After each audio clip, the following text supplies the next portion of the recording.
A single mom weeps as her son is bullied at school for wearing ragged clothes. But a billionaire saw the scene and did something that shocked everyone. Comment giving a score of 0 to 10. For my story, your opinion is very important, and subscribe to my channel to support my work. I count on your help. The morning rain lashed against the schoolyard of PS 23 when she wiped the last traces of tears from her face, watching her 4-year-old boy being pushed around by classmates near the rusty jungle gym. The boy's patched-up clothes, carefully washed every night in a small basin, contrasted cruelly with the spotless outfits of the other kids, who laughed as they pointed at the holy sneakers she had glued together with Elmer's glue the night before. The 30-year-old single mother clenched her fists, feeling the weight of 3 job applications in the pocket of her faded jacket. Janitor in an office building overnight, cleaning lady in 2 family homes during the morning, and cleaning staff at the county hospital in the afternoons. Even so, the money barely covered the rent for the small room she shared with her son in the outskirts of the chaotic metropolis. Her life had become a desperate race against time since she found out about the pregnancy at 25. The boy's father disappeared the same day she told him about the baby on the way, leaving only a cold letter explaining that he wasn't ready for responsibilities. Since then, she carried the world on her shoulders, working 14 hours a day to ensure that her son had at least the basics to survive. That rainy morning, as she watched the silent tears streaming down the little boy's face as he tried to hide behind a tree, she felt her heart break once more. The other mothers whispered amongst themselves, casting looks of disdain in her direction, as if poverty were a contagious disease that could contaminate their well-dressed and fed children. It was in this moment of despair that an imposing shadow fell beside her. The 30-something man who approached had a striking presence, wearing an impeccable suit that probably cost more than she earned in 6 months. His dark eyes analyzed the scene with an intensity that made her shrink, preparing for another cruel judgment. But instead of harsh words, he crouched down to the boy's height and said in a firm voice, "Hey, champ, how about we show these kids how a real warrior behaves?"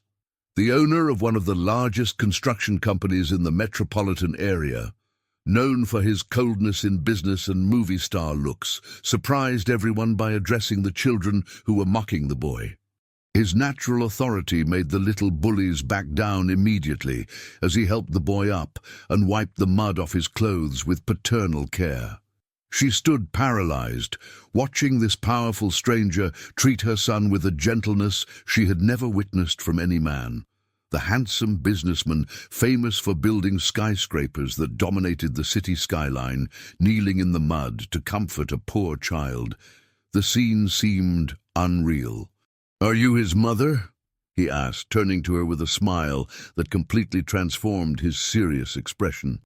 "I have a proposition that might interest you." Suspicious, she wrapped her son in a protective hug. Years of struggle had taught her that rich men rarely offered something without wanting much more in return. Her limited experience with people of power always ended in humiliation and disappointment. "I don't need anything, thank you," she murmured, trying to walk away with the boy. "Just 5 minutes of your attention," he insisted, gently blocking her path. "I saw what happened here and I'd like to help. New uniforms, school supplies, proper sneakers, all without any strings attached." The offer sounded too absurd to be true. Men like him didn't waste time with people like her. There had to be some hidden interest, some dark motivation that she couldn't identify. Still, looking at the hopeful face of her son who was holding her hand tightly, she felt her resistance begin to crumble. "And what do you want in return?" she asked directly, prepared to hear the indecent proposal that would certainly come. "For you to work for me," he replied simply, "cleaning the offices of my company during the overnight shift. Fair salary, plus school supplies as an advance." The simplicity of the proposal disconcerted her. She expected blackmail, immoral proposals, anything but an honest job opportunity. She looked into his eyes, searching for signs of lies or malice, but found only a strange determination that she couldn't understand. Why would a man of that level care about her problems? What could a poor family mean to someone who probably had enough wealth to buy the entire neighborhood where they lived? "Can I think about it?" she whispered, still hugging her son, who was watching everything with childlike curiosity. "Of course. But if you accept, we start tonight. Downtown office building, 20th floor. My assistant will have everything arranged." He handed her a discreet business card and walked away, leaving her alone with the decision that could change everything. The boy tugged at her jacket, pointing to the classmates who were now watching him with respect after the intervention of that important man. That afternoon, while cleaning the bathrooms of the county hospital, she couldn't stop thinking about the proposal. One part of her screamed that it was too dangerous, that rich men always had ulterior motives.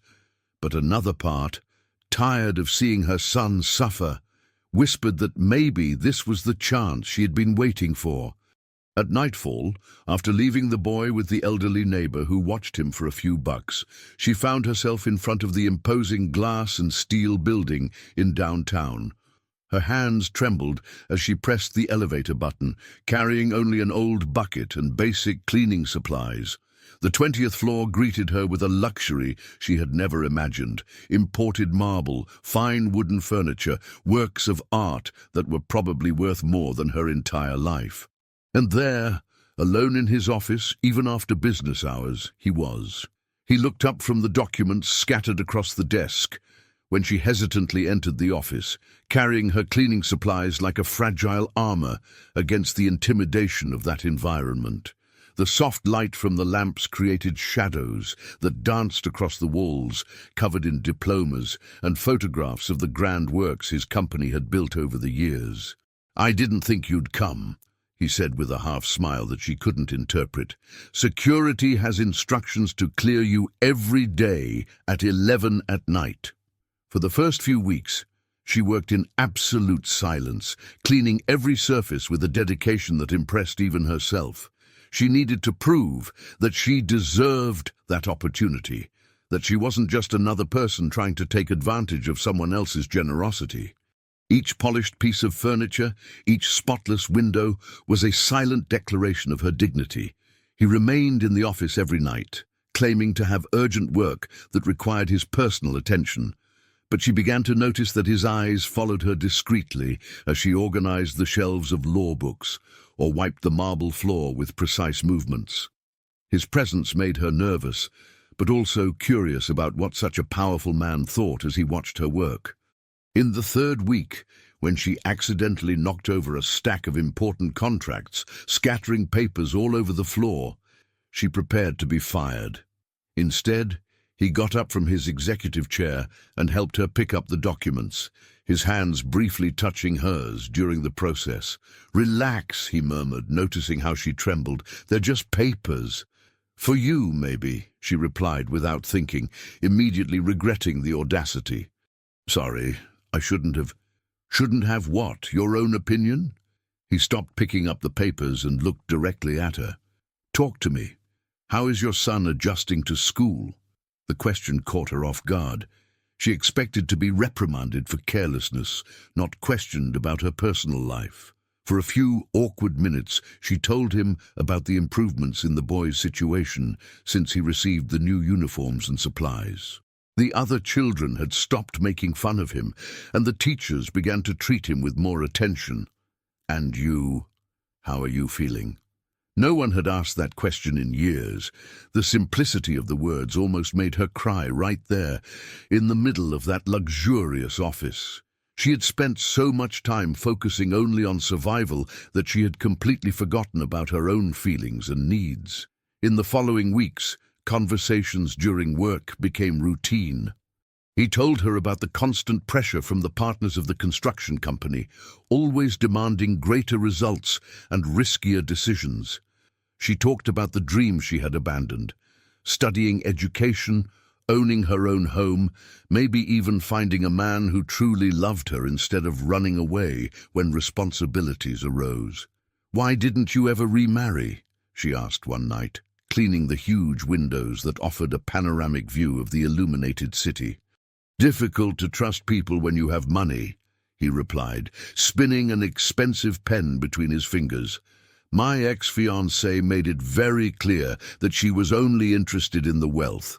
When she found out that I intended to donate part of the fortune to social projects, she ended the relationship through a lawyer." The revelation explained the bitterness that she sometimes noticed in his eyes when he talked about relationships. Both had been abandoned by people who should have stood by their side in difficult times. This unexpected connection began to create a dangerous intimacy between them. One night, she arrived at the office with her eyes red from crying. The boy had gotten sick at school, and she had to rush out of her daytime job to take him to the clinic, risking losing her cleaning lady job. The doctor said it was just a cold, but the hours of despair had emotionally exhausted her. What happened? He immediately abandoned the documents when he saw her staggering in. She told him everything between stifled sobs, explaining how the feeling of helplessness consumed her whenever her son needed medical care that she could barely afford. When she finished the story, she realized that he had gotten up and walked to where she was, stopping just inches away. "You're not alone," he said, his voice softer than she had ever heard. "You don't have to carry all this on your shoulders." For an endless moment, they looked into each other's eyes, and she felt something she hadn't experienced in years, the possibility of not being completely alone in the world. But before either could take the next step, she pulled away abruptly, remembering the gigantic differences between their worlds. "I need to work," she murmured, fleeing to the other side of the office. During the following nights, the tension between them grew palpably. He began to make excuses to get up from the desk and walk around the office, always finding reasons to pass near her while she worked. She, in turn, began to pay more attention to her appearance, combing her hair with special care and using the cheap lipstick she saved for important occasions. The situation changed drastically when the principal of PS23 called her for a private conversation.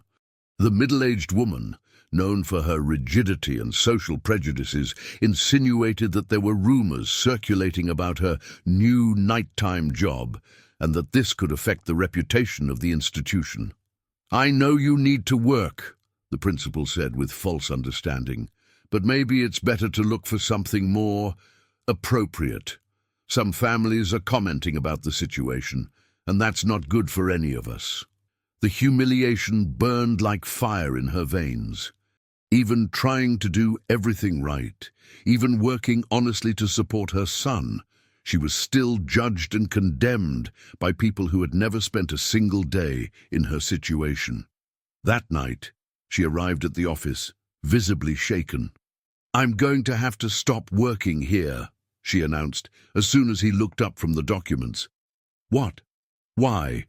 She told him about the conversation with the principal, about the malicious rumors and the insinuations that threatened to harm her son.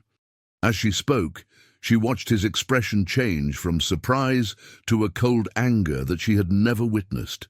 "These people don't know anything about your life or your character," he said, getting up abruptly from his chair. "You can't let petty prejudices destroy an honest opportunity." "It's easy to talk when you have the power to defend yourself," she retorted, her frustration finally exploding. "I can't fight the opinion of an entire town. All I have is my son, and if this hurts him—" Her voice broke, and once again they found themselves face to face, the distance between them shrinking dangerously. This time it was he who backed down first, running his hands through his hair in a gesture of obvious frustration. 3 weeks had passed since she had left the night job, and life had returned to being a desperate struggle for survival. The daytime cleaning jobs barely covered the rent, and she found herself forced to accept extra shifts at the county hospital, arriving home only to sleep 4 hours before restarting the exhausting routine. The boy, noticing his mother's sadness, tried to be strong, but she noticed how he looked nostalgically at the new uniforms that he now kept carefully in the small closet. It was during a particularly difficult morning when she was cleaning the bathrooms of an office building for a few extra bucks that she received an unexpected call. The elegant voice on the other end of the line identified herself as the executive assistant to the businessman, informing her that he would like to see her in his office to discuss an important proposal. "I have nothing to discuss with him," she replied, trying to keep the firmness in her voice despite her racing heart. "He said that if you don't come, he will go to your house," the assistant insisted in a tone that did not allow argument. The veiled threat made her feel a mixture of anger and curiosity. How dare he pressure her after everything that had happened? At the same time, a treacherous part of her heart fluttered at the possibility of seeing him again, even knowing that it would only bring more complications to her already chaotic life. That afternoon, after dropping the boy off at school, she headed to the downtown building. The elevator to the 20th floor felt like an eternity, and her hands trembled when the doors opened, revealing the luxurious environment that had become so familiar during those months of night work. He was standing in front of the huge windows, watching the movement of the city below. When he turned to greet her, she noticed that he looked tired, with pronounced dark circles under his eyes and a tension in his shoulders that wasn't present when they worked together. "Thank you for coming," he said, gesturing for her to sit in the leather armchair in front of his desk. "I need to tell you some important things. If it's about the job, I already said I can't go back," she interrupted, crossing her arms defensively. "It's not about that. It's about who's behind the rumors at school." The revelation hit her like a punch to the gut.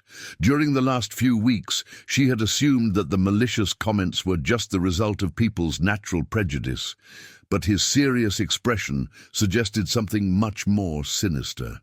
"My ex-fiancée came back from overseas last week," he continued, sitting behind his desk and looking directly at her. "She found out about our professional situation and decided that it represents a threat to her plans to win me back." "What kind of plans?" she asked, although part of her already suspected the answer. "Blackmail, bribery, destroying reputations, anything necessary to force me to come back to her." The principal of PS23 received a generous donation from an anonymous foundation a week before she called you for that conversation. The discovery left her speechless. Imagining that a powerful person was actively working to destroy her life just out of jealousy seemed like something out of a dramatic movie, not the cruel reality she knew. But it explained the principal's sudden hostility and the even more judgmental looks from the other mothers. "Why are you telling me this?" she asked, trying to process the implications. "Because you deserve to know the truth. And because I want you to come back to work here. That's going to make everything worse," she protested, getting up from the armchair. "If she's really doing these things, my presence here will only give her more ammunition. Let me worry about that." The confidence in his voice was both comforting and frightening. She had learned to distrust promises made by men, especially those with enough power to fulfill them through questionable means. That night, after a tortuous internal debate, she returned to the office. She found him working with a feverish intensity, surrounded by documents and contracts that seemed to demand his urgent attention. During the first few hours, they barely exchanged words, but the familiar tension returned to fill the atmosphere. "Are you sure you're doing the right thing?" she asked, as she organized a stack of financial reports. "I'm sure I can't let malicious people destroy something good," he replied, looking up from the papers. "You're one of the most upright people I've ever met. I won't allow that to be used against you." The sincerity in his voice made her heart race dangerously. For months, she had convinced herself that the attraction between them was just a product of loneliness and the unusual situation. But moments like that revealed something deeper and scarier. 2 weeks later, the situation exploded in a devastating way. The ex-fiancée showed up at the office during business hours, demanding a private meeting with him. She was in the restroom when she heard raised voices coming from the main room, and she couldn't resist the temptation to eavesdrop on part of the conversation. "Do you really think a poor cleaning lady is going to make you happy?" The female voice was cultured but venomous. "She's only interested in your money, just like all the others. You don't know anything about her," he replied with a cutting coldness. "I know enough, and I know that the company's partners aren't going to tolerate this scandal much longer. I've already talked to some of them." Her heart stopped. The threat was clear. If he continued to be involved with her, he would lose control of the company he had built over years of hard work. It was exactly the kind of blackmail she had feared from the beginning. When the ex-fiancé left, she entered the office and found him sitting behind the desk, his head in his hands. The image of defeat was so intense that she felt the urge to run to him and offer some kind of comfort, but she held back. "I heard part of the conversation," she admitted. "Then you know that the situation has become more complicated. I know I need to get out of your life before she destroys everything you've built." He raised his head sharply, his eyes shining with an intensity she had never seen. "What if I don't want you to leave?" The question hung in the air between them like a dangerous confession. She felt the ground move beneath her feet, all the carefully constructed barriers beginning to crumble before the raw vulnerability in his voice. "You don't know what you're saying," she whispered, backing away towards the door. "We're from completely different worlds." "I don't care about the different worlds," he said, getting up and walking towards her. "I care about the fact that you're the only real person I've met in years. I care that you work 14 hours a day without complaining. I care that your son has more character at 4 years old than most of the adults I know." His proximity was clouding her judgment. She could smell his masculine scent, see the details of the dark eyes that watched her with a hypnotic intensity. For a dangerous moment, she imagined what it would be like to let go of all precautions and simply allow herself to feel what she had been suppressing for months. But reality brought her back to earth with brutal force. She was a single mother, poor, without formal education, trying to survive in a society that constantly judged her. He was a millionaire businessman, with responsibilities, social expectations, and a fortune that could be destroyed by association with someone like her. "This is crazy," she murmured, placing her hand on his chest to keep him at a distance. "It can't work. Why not?" The simple question carried so much weight that she felt crushed by it. There was no easy answer, just the certainty that people like her didn't end up with happy endings alongside men like him. She fled the office that night without finishing work, running through the deserted streets in the early hours of the morning with tears burning her face.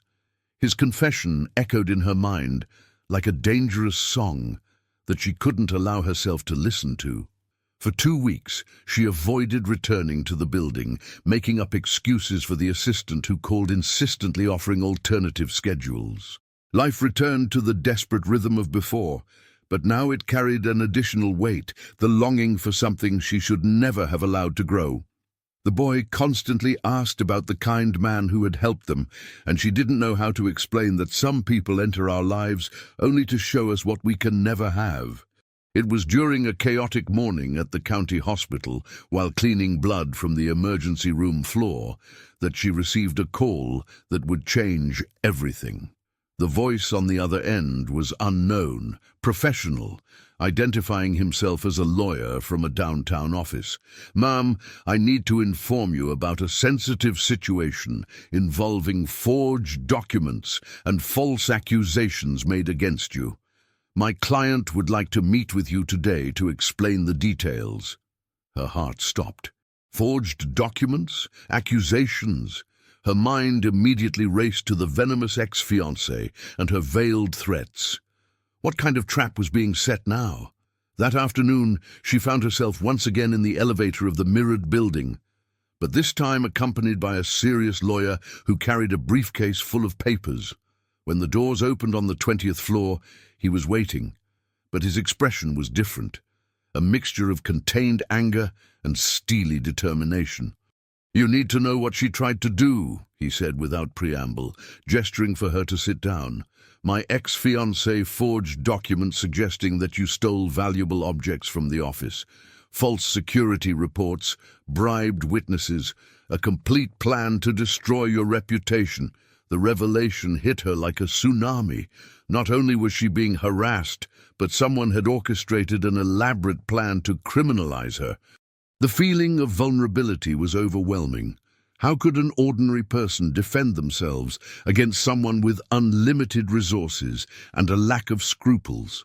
"Why are you telling me this?" she asked, her voice barely coming out of her throat. "Because I hired private investigators who found out everything, and because I made a decision that will change my life completely." The lawyer opened the briefcase and spread documents across the table. Detailed reports, photographs, recordings, irrefutable evidence of an elaborate conspiracy. But what shocked her most was discovering the extent of the resources he had used to protect her. "You spent a fortune investigating this," she murmured, leafing through the papers with trembling hands. "I spent much more than that," he replied, sitting next to her for the first time since they met. "I resigned from the presidency of the company this morning." The world stopped. For a few endless seconds, she couldn't process what she had heard. A man who had built a financial empire had abdicated everything because of her. The magnitude of the sacrifice was incomprehensible. "You did what?" "I called an extraordinary meeting of shareholders and resigned publicly. I said I discovered something more valuable than material wealth, a true family based on unconditional love and mutual respect." Tears began to stream down her face before she could control them. Years of solitary struggle, of carrying the world on her shoulders, of believing that she was destined to face everything alone. And there was a man willing to sacrifice everything just to stand by her side. "But there's more," he continued, his voice softening. "There's something you need to know about your financial situation." He handed her another set of documents that she couldn't immediately understand. Numbers, bank names, transfers, until a specific line made her stop breathing. "You paid off my mother's medical debts?" The death of her mother 2 years earlier had left a trail of hospital bills that kept her awake every night, calculating impossible ways to pay them off. They were debts that would take decades to pay off with her minimum wage salaries, a constant weight that crushed any hope of a better future. "And I created an educational fund for your son. University guaranteed, without you having to worry about tuition or textbooks." The generosity was so great that she couldn't process it emotionally. For years, she had convinced herself that the world was a cruel place where people like her were destined to suffer eternally. Discovering that someone had silently removed her greatest financial burdens was almost incomprehensible. "Why?" she whispered, the words barely coming out between sobs. "Because you are the strongest woman I have ever met. Because your son deserves every opportunity that money can buy. And because I fell in love with both of you in a way that I never imagined possible." The final confession broke down all the barriers she had built. For months, she had convinced herself that the attraction between them was temporary, based only on the unusual situation. But there was irrefutable proof of a love that transcended social differences and conventional expectations. "You gave up the company for me," she murmured, still trying to accept reality. "I gave up a business for a family. It was the smartest trade of my life." For the first time since they met, she allowed him to approach without resistance.